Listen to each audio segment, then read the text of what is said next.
Suite à notre série où l'on réinvente le futur, j'avais envie de vous recommander 3 œuvres que je trouve super intéressantes à lire ou à regarder. Ça peut vous donner des idées pour écrire des super récits qui changent le monde. En premier, je vous conseille Le Ministère du Futur de Kim Stanley Robinson qui est paru en 2020. Le livre débute sur Frank qui travaille dans l'humanitaire et qui va se retrouver traumatisé suite à une vague de chaleur extrême en Inde qui a tué beaucoup d'habitants. Un peu plus tard, on suit Mary Murphy, la directrice de ce fameux ministère du futur qui a pour mission de défendre les futures générations et donc cherche à sauver le monde du cataclysme climatique qu'il encourt. Robinson a beaucoup écrit sur des futurs alternatifs, donc il est clairement dans son élément avec ce roman et je le trouve passionnant à lire. Ça renforce des idées et des convictions et c'est bien utile. La deuxième œuvre, c'est étrangement un film Disney de 2015, À la poursuite de demain ou Tomorrowland, réalisé par l'excellent Brad Bird et avec George Clooney et Britt Robertson. On suit Casey, une adolescente utopiste qui trouve par hasard un pins, la téléportant pendant quelques minutes dans une cité inconnue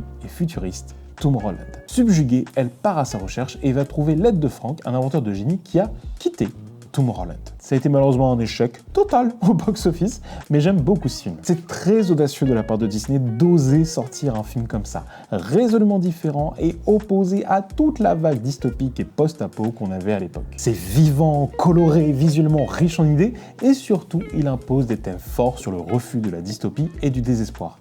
Franchement, si vous déprimez un soir, regardez-le, il vous fera du bien. Et en dernier, le livre Ecotopia d'Ernest Callenbach qui raconte l'histoire de William Weston, un journaliste qui va entrer pour la première fois dans Ecotopia, un pays composé de certains États des États-Unis et qui a fait sécession avec le reste pour développer une société plus progressiste et proche de la nature. Cela fait 25 ans que les deux pays ne communiquent plus entre eux et William veut donc écrire un article sur cette société bien différente de celle qu'il connaît et dont il entend beaucoup de rumeurs et de mythes. C'est un livre extrêmement moderne et qui était très en avant sur son temps car il a été publié en 1978.